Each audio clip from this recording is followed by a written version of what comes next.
American Health Journal, bringing you the latest information on medicine, psychology, diagnosis, treatment, and prevention.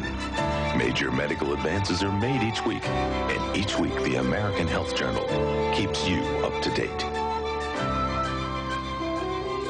Hello and welcome to this edition of the American Health Journal. I'm your host, Roger Cooper.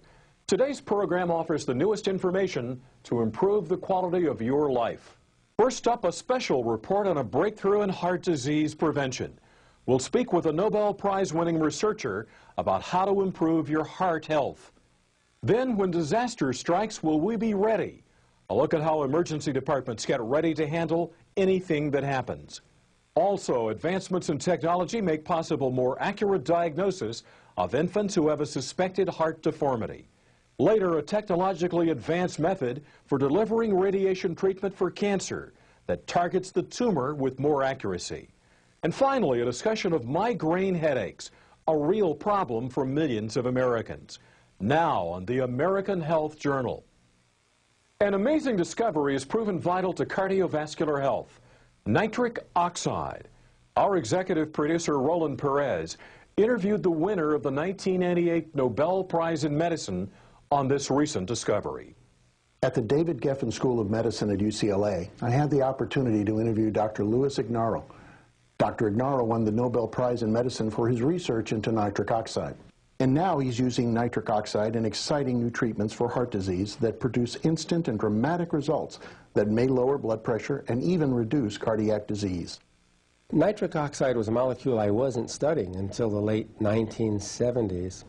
My colleague who shared the Nobel Prize, Fred Murad, had discovered that nitric oxide could elevate the cellular levels of an important signaling molecule called cyclic GMP. And we became interested in how this might occur. We knew that drugs like nitroglycerin, which had been used since the days of Alfred Nobel 150 years ago to treat hypertension and treat heart pain, we knew that drug worked very well, but the mechanism of action was unknown. So we thought that perhaps the nitro part of nitroglycerin might somehow be converted in the body to nitric oxide.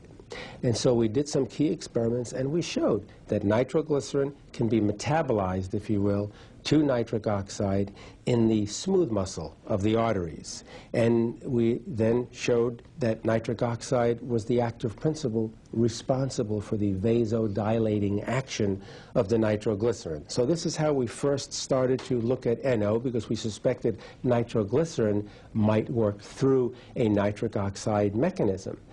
And what this led to, very simply, was the recognition that nitric oxide is such a potent vasodilator in the body, and we couldn't understand why our body would have receptors to interact with an outside chemical like nitric oxide, unless our bodies made nitric oxide, but we didn't know about it.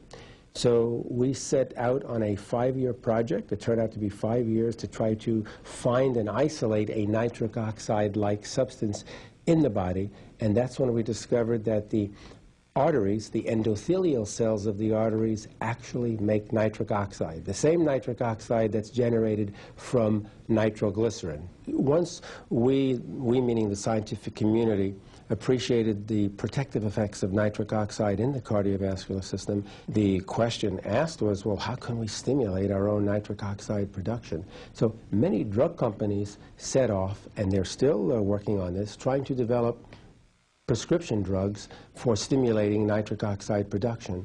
But after understanding the way nitric oxide is produced in the body, we had the idea that we could get by with non-prescription drugs, amino acids, antioxidants, and so on, to stimulate the production of nitric oxide. And what we found was that simple amino acids like arginine and like citrulline, when combined with certain antioxidants like vitamin C and vitamin E, when all of these are taken together, they can markedly boost the production of nitric oxide and also stabilize the nitric oxide, preventing it from being inactivated by those oxygen radicals that I was telling you about. So this is one very simple way to stimulate one's own nitric oxide production.